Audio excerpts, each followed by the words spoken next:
So where does the Batman fall in the great line of Batman movies that have come before it? Somewhere in the middle.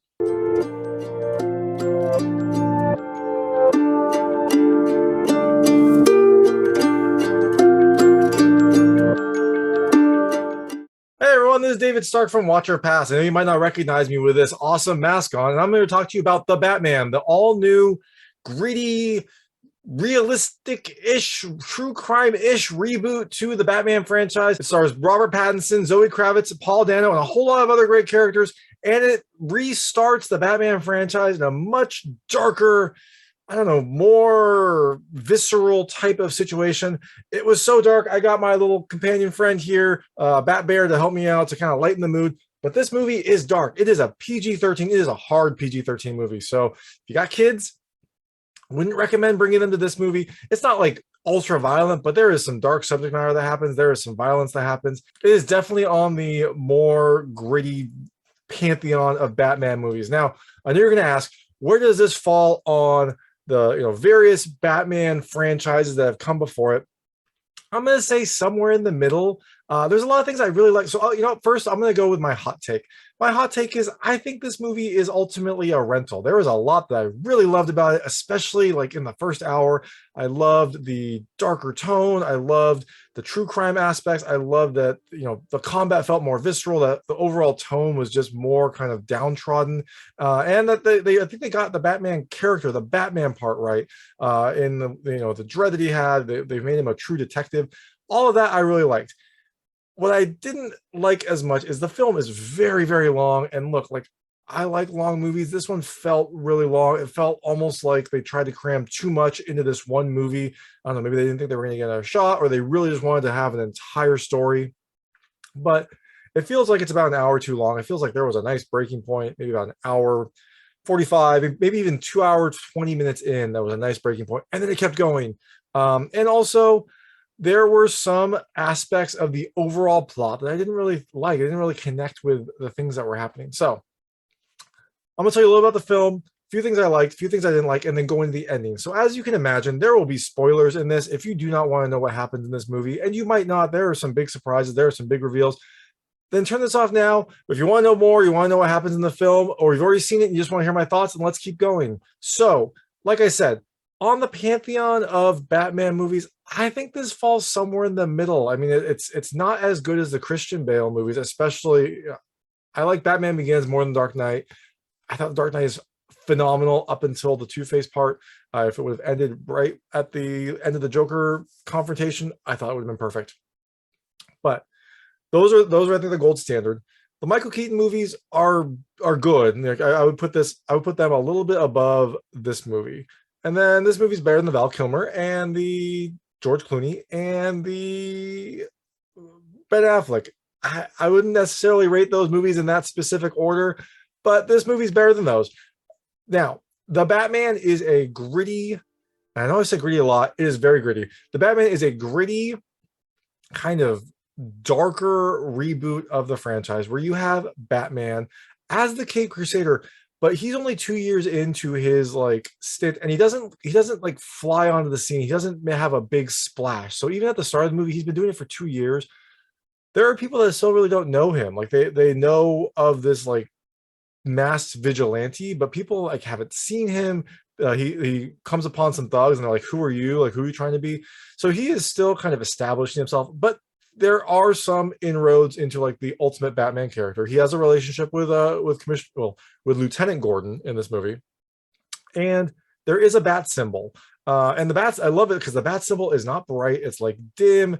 It looks like the bat character is kind of like put together with like pieces of broken metal. Like everything about this film feels worn, feels dark, feels cobbled together almost, and I loved that part about it. But what happens is a kind of mysterious killer is targeting high-ranking individuals in Gotham.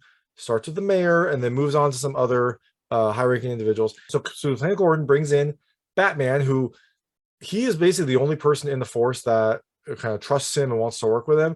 But he brings in Batman to help solve these crimes, and partially because the Riddler specifically gives clues to the Batman. Like he says, you know, he has letters in there that say to the Batman. So together they try to solve this. And also while they're solving this, there are a lot of other mysteries that unravel. You get to learn a little bit more about Batman's past. You learn more about like the corruption in Gotham City. It is a very long, very involved, twisting and turning plot that I think goes on a little bit too long, but I liked it at the start. So things I liked about this movie. The first, this is a surprising one. The first thing I liked, the music. The music is so good. It is amazingly good. There is this kind of like nice, deep, serious undertone, like under melody that plays in a lot of the scenes, especially in some of the early investigation scenes, that sets it perfectly. It gives it like a more serious feel. It gives it like a darker feel. And I think the composer in this is the same as the composer in Westworld. It has a similar feel to that. Like that opening Westworld song is similar to kind of the undertone in this movie, and I loved it. I thought it was so well done. It really kind of elevated all of those scenes and really brought everything down like into a darker, more serious area. And on that same tone, there is also some like emo rock that plays occasionally to kind of fit with the overall vibe. Bruce Wayne's character feels more emo. He feels more kind of like dejected with life and kind of not caring about his persona or his kind of like public image. And so that emo rock fits perfectly. And there's a little bit more upbeat stuff here and there. There's a beautiful kind of opera Ave Maria song that plays occasionally in some of the Riddler scenes. And I think the film is just perfectly scored throughout. Second thing I loved, I mentioned it a couple times, is the dark tone. I loved the darker tone. It feels much more like a gritty Batman, like a character who is really trying to deal with this corruption in the city that is just falling apart. Like everything about the film is like dark and wet and worn down. It is really just kind of a spectacle. Like the Gotham City looks like a city that is kind of collapsing and kind of filled with corruption. And also the darker tone translates onto the villain. Like the Riddler is a much more kind of like serial killer-ish character. You know, he felt like a combination of like the Zodiac and Saw, because he had this like theatrics to him, but this like thrown together like in your house kind of theatrics. He had this like setup that looked terrifying, but was definitely cobbled together from different pieces. He had this like Riddler symbol on a backdrop that did feel like something that the Zodiac would do. He had ciphers that came out. He brutally killed people, and also had some like very elaborate kills, which is where the Saw thing comes in. So I thought that was really well done. It really was a very unsettling character, and I love that. The third thing I loved is the brutal combat. You know, kind of fitting with the overall tone. The combat is much more visceral. It's much more hard hitting. Like the Batman wails on people. You know, it's not like the Christian Bale Batman. That was a little more kind of a more return to form in a martial arts type way. Like, and that was a brutal combat. This is even more so. Like this is the Batman like straight up pummeling people sometimes, like using what he needs to get this done. Like the combat feels much more kind of kinetic than it has in the past. The fourth thing I loved, a lot of things I liked. I told you I liked a lot of things about this movie. The true crime / detective part of it. Like they really make the Batman the world's greatest detective. He has to solve these crimes, look at the clues, solve these riddles. Like there are things that he picks out in the crime scenes that feel like something a detective would. He doesn't use like in the video games, doesn't use like magic Batman sight. Like he picks it up from using, you know, good old fashioned, I don't know, Batman police work. He uses like a black light. He uses kind of clues that are around. It really does feel like more of a detective role than I think in past Batman movies. And the fifth thing I liked is the bumbling Batman. I'll call it that. You know, this is Batman early on in his career. He's only 2 years in. He doesn't really know, like people don't know him. He hasn't established himself. There are still a ton of mistakes that he makes, and the film does a really good job of like showcasing that. Like there will be fights where he will not, you know, he won't anticipate something and get like hit in the ribs. He'll get shot. There was one scene where he like was gliding and didn't time it right and like hit his head on something. Like he feels like someone who is not polished and is trying to figure it out. And I like that. I like that was kind of the way of this origin. Things I did not like. The first is the length. I mentioned a couple times, this movie is 3 hours. It is a long 3 hours. It feels like a solid 3 hour movie. And that's not to say it's bad all the time. Like there's a lot of really great things. Like you saw, there were 5 things I liked about this movie. but it does feel like this movie overstayed its welcome. It feels like it could have cut some parts of it, maybe save them for a later movie, and you still would have been fine. I don't know exactly how they would have cut it up, but it did feel like a movie that just went on a little bit too long. The second thing I didn't like are, I don't know, the emotional parts. Robert Pattinson, I don't think he does a bad job. I think he does a pretty good job as like the Batman character, the Batman persona.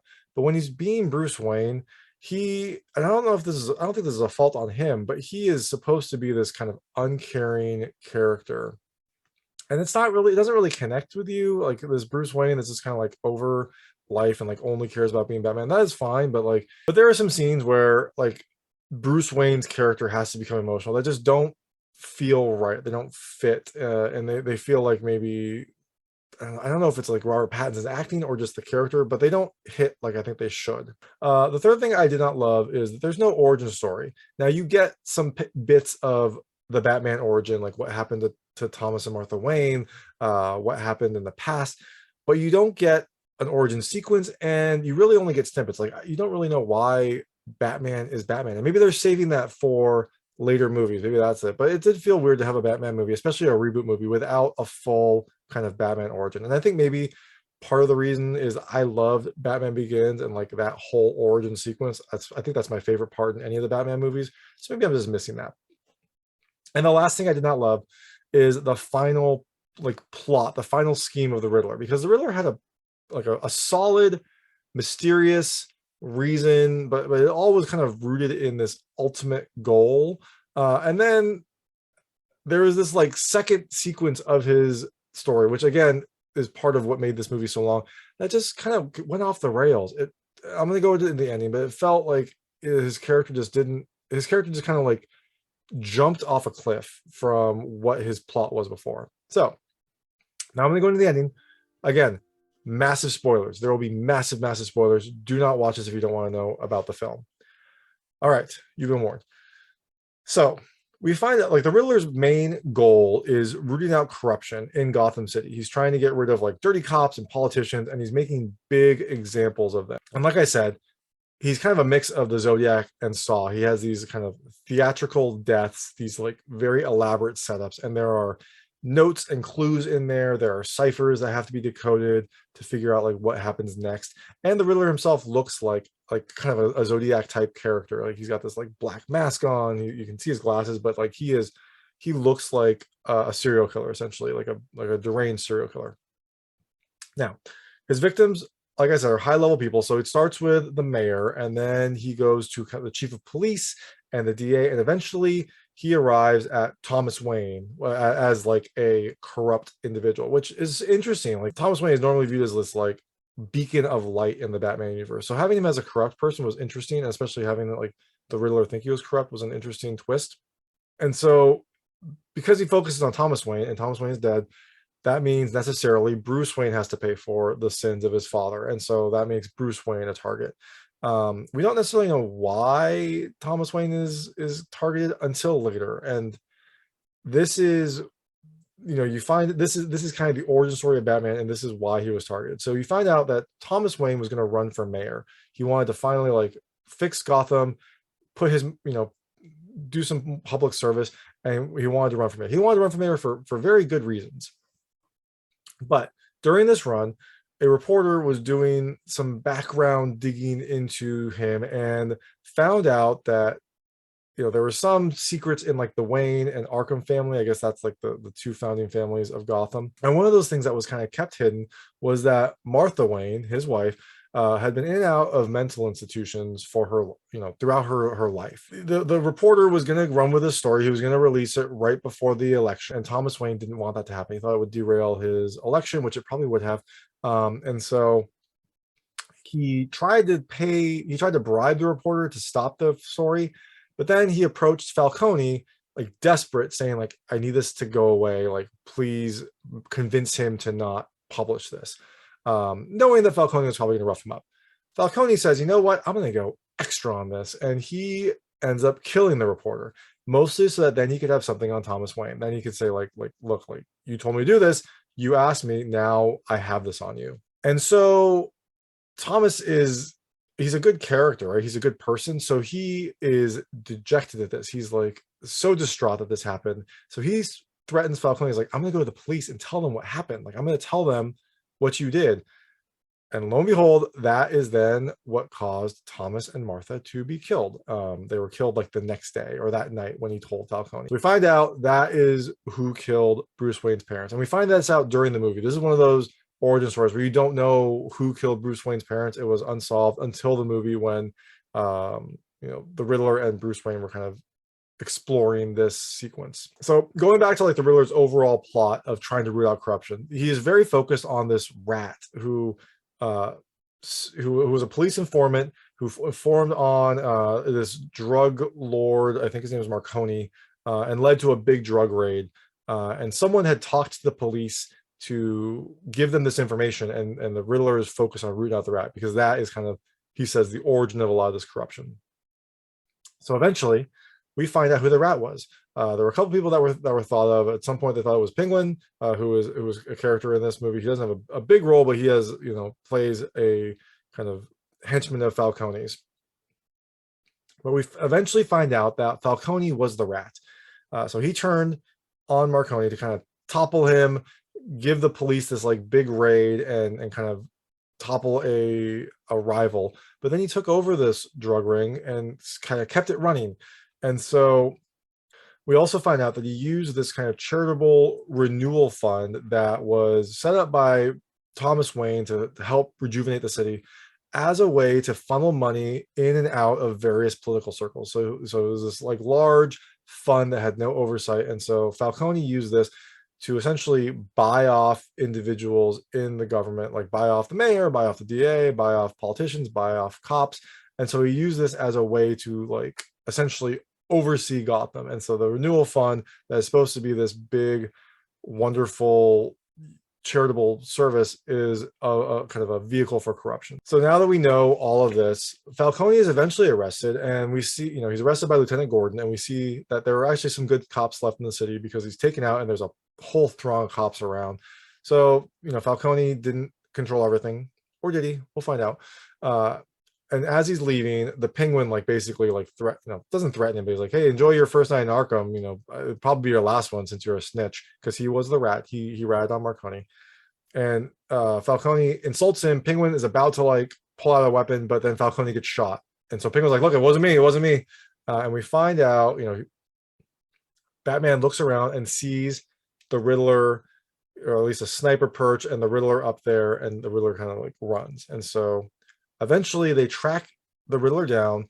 He's sitting at a diner near where Falcone was shot. And so the cops surround him and arrest him. And this is the first time we see Paul Dano's actual face. So that was an interesting one. He definitely transforms in this movie. He does a fantastic job. That should have been the fifth thing or the sixth thing I liked. It's just the acting I thought was pretty good overall. So in prison, the Riddler asks to speak to Batman. And so Batman goes in there. And the Riddler has had this kind of obsession with Batman. He's left him clues. He's kind of helped him along in this process. And so when he gets there, he says, look at all this we accomplished. We did so much. And the Batman's confused. He's like, no, you did that. I didn't do any of this. And the Riddler's like, oh, you didn't catch my overall plot. And the Riddler's like, I guess you're not as smart as I thought you were. So the Batman realizes there's some other overall plot. So he goes to the Riddler's apartment to kind of figure out. And the Riddler's apartment is straight up beautiful mind, just papers everywhere, connections, ciphers. It is a glorious mess. And so while he's there, the Batman's looking through some of the evidence. And so he picks up the first murder weapon. It's this heavy metal tool that was used to bludgeon the mayor. And the cop there is like, oh, that's a tucker. It's a carpet tucker. And he's like, what? He's like, oh yeah, my dad, was a carpenter. He did carpet work. That's a tucker. It's used to tuck in carpet in the corners of the room. And so there is this carpet in the middle of the room. And so the Batman uses the tucker, basically destroys any chain of evidence, but uses the tucker to pry up a piece of the floor and pull up the carpet. So under the carpet, we see a map of the city of Gotham with lights at certain points. And on the map is scrawled a real change. And so the Batman uses that code to unlock this video. The Riddler had been had a small social media following. He'd been posting things about his project and things about his like overall plan to that social media platform. Apparently no one else saw it, I guess. I don't know. He had like 500 followers. But this last video was password law. So Batman put the real change in their password, opened up this last video, and we find out the Riddler's ultimate plot. And while they're watching this, the plot kind of starts. And so what he did was he put 7 trucks at the various seawalls in Gotham. And they all had explosives. They were all set to go off, and they all started going off. And so that caused like the seawalls to have breaches and then water to flow into Gotham. He tells his followers to meet up at the emergency evacuation spot in the city, which was Madison Square Garden. And so he tells them to all prepare. They all kind of dress up like him in this like hooded mask, saran wrap over his hair with rifles. And they all somehow get in the rafters of Madison Square Garden. And the idea is they're going to essentially take out the people who were all kind of stuck at the garden. I think maybe they were like, these were the elites because they were at this evacuation point, although they didn't really feel like elites, but maybe that was like the overall idea. Again, this felt very off from his overall main purpose. His main purpose was like rooting out corruption. And the result of that was this mayor candidate who really wanted to change the city, who wanted to like enact real change, got elected. And so that would seem to be kind of the ultimate goal. But then he sticks his followers in this area where the mayor is. And so they like the mayor gets shot. She doesn't die, but she gets shot. And like basically they just start shooting all the people there. He becomes like this kind of agent of change to this kind of just agent of chaos that seems to just want to destroy the city. Like he basically floods the entire city. Doesn't matter who is there, like everyone gets disrupted, everyone gets hurt. He then like sticks his followers to like take out the survivors. It felt very weird. It felt like I guess it was radical change, but it felt more like just straight up chaos. But luckily the Batman gets there early on. So, you know, some people do get shot, but the Batman gets there and he just starts fighting all the followers in the rafters, taking them out one by one. And eventually when he's fighting, and this is kind of where the bumbling Batman part comes in, like he still gets shot, like he gets hurt, but he's about to take out one of them, and that person pulls out like a double-barreled shotgun and just like boom, right in Batman's chest. And his stuff is bulletproof, but that did hurt. So he's kind of hanging on by a thread, and the Riddler follower, like reloads the gun. It's an old school double-barreled shotgun, so he like very slowly reloads it. It's a great scene because he's doing this insanely slowly. Puts the shotgun shell in, cocks it, gets ready, and then thankfully Catwoman comes and saves him. Like Catwoman and Batman have been kind of working together throughout this, and so she came and saved him. She took out this follower, pulls Batman up, and like essentially, you know, make sure he's okay. But while he's doing this, like Batman is clearly injured. He's like not really moving much. And then the Riddler follower gets up and attacks Catwoman. And you see a knife and it looks like he's trying to stab her, but she's fighting back. And so Batman then like inserts, I assume adrenaline. It's some sort of green liquid into apparently a port in his suit. His suit has like an adrenaline port. I mean, that's pretty extreme, but hey, you know what? It works. He screams, he gets up. He takes out the Riddler follower, just starts wailing on him, just like over and over and over again, like a Fight Club type of wailing. Thankfully, Lieutenant Gordon gets there and stops him from doing this. All right, so the city's safe, plot averted, and we see Batman helping people in, you know, the escape from the garden, you know, get airlifted out for injuries.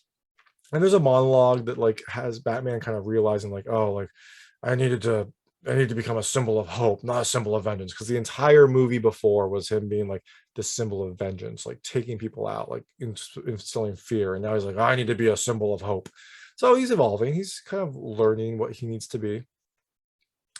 But we also then see the Riddler in Arkham because he was captured and he's in Arkham, and he's watching a newscast of these people being evacuated, how the Batman stopped these people from being slaughtered, and he's pretty upset because his plot didn't come through. He's crying a little bit, but someone in there is you know, gonna pick him up. Someone in a nearby cell says, hey, don't worry. I don't remember exactly what he said, but like, hey, don't worry, you know, you tried, you were made a clown, but now you regroup and try again. And then this mystery inmate, you know, says, hey, you like riddles? What is more valuable the fewer you have?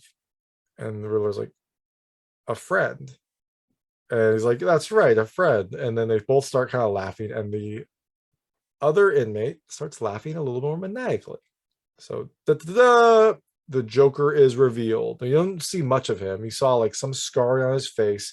He had a little bit of a wild hair. I actually thought it was Two-Face at the start because of the angle and like the way his hair was and his face. But the maniacal laughter made me think Joker. Apparently, spoilers, the Joker will be in a future Batman movie. We don't know which, we don't know who, but he will be there. All right, so now we have Catwoman. She's at the grave of her friend. Her friend died earlier, and so that was a big motivation to her trying to like root out some more evil because her friend had gotten caught up in the corruption. And so she's at the grave of her friend, and Batman appears. And so they're both at this grave. She says, Catwoman says, like, hey, come with me. Like, I'm going to go up north. I can't be here anymore. Come with me. And then she's like, no, but you're stuck here. Like, this is where you are. Like, this Batman persona is your real persona. And so you were going to stay here. And it's a really interesting conversation, but it's also weird because like, Batman doesn't say anything in this entire thing. I mean, he might have said like one or two words, but it's mostly just like essentially a Catwoman monologue to a stoic Batman, which I thought was a little weird. He should have at least said something, or at least try to convince her to stay. I don't know. Like he liked her, so he should have convinced her to stay, or at least tried, right? He should have tried to convince her to stay. But you know, she's like, okay, like I guess you're gonna stay here. They get on their motorcycles. They both have motorcycles. They drive out of the cemetery in this like elaborate sequence of them driving. And then at the intersection, Catwoman goes left to go upstate, and Batman goes right to go back to the city. And while he's going to the city, he looks in his rearview mirror, sees Catwoman drive away, and then she eventually disappears into the fog. The end. That's the Batman. And then there is a stinger. It's at the very end. If you miss it, don't worry too much. It's a very short stinger. At one point, one of the riddles involved Batman going to a website where there was like this old school like text chat. And so he chatted with the Riddler, you know, the exchange clues during that sequence. At the very end of the movie, you see that same interface and it types goodbye. And then at the end, it has like the Riddler like question mark. He was using that when he was typing. And then there's some other garbled text that happens. I didn't catch what it was because it happens pretty quickly. If you do, let me know what it is. Let me know what the clue is. But that's the end. That's the Batman. Like I said, there's a lot that I really liked about it. I liked the tone. I liked how like dark it was and how gritty it was, and how the characters felt much more evil. Like the villains felt very evil. The Riddler, his character was just unsettling. But the film was really long, and some of the big finale piece, it felt like it was completely unnecessary. Like the entire finale part felt completely unnecessary. It didn't feel like it had to be there. And I think it made the movie longer, and it also made the tone of the entire thing just shift. So that's the Batman. I think you should rent it. I think it's something you're gonna want to see. And I'm, like that being said, I'm excited to see what the next movie is. But to kind of put this in perspective, I loved a lot about it. I do not want to go see it again. Like the Christian Bale movies, after every single one, the first thing I wanted to do was rewatch it. This one, I'm okay with it. I might rewatch the first hour because I really liked that setup. I don't know if I'll ever rewatch the entire movie. So that's the Batman. It comes to theaters on March 4th, 2022. You can check it out. Hey, you'll get your money's worth at least. 3 hours long for one movie ticket. Price performance, you'll get it there. So thanks so much for watching. If you liked this review, please like and subscribe to this channel. It helps me out a lot. Make sure all my new content goes straight to you. Thank you.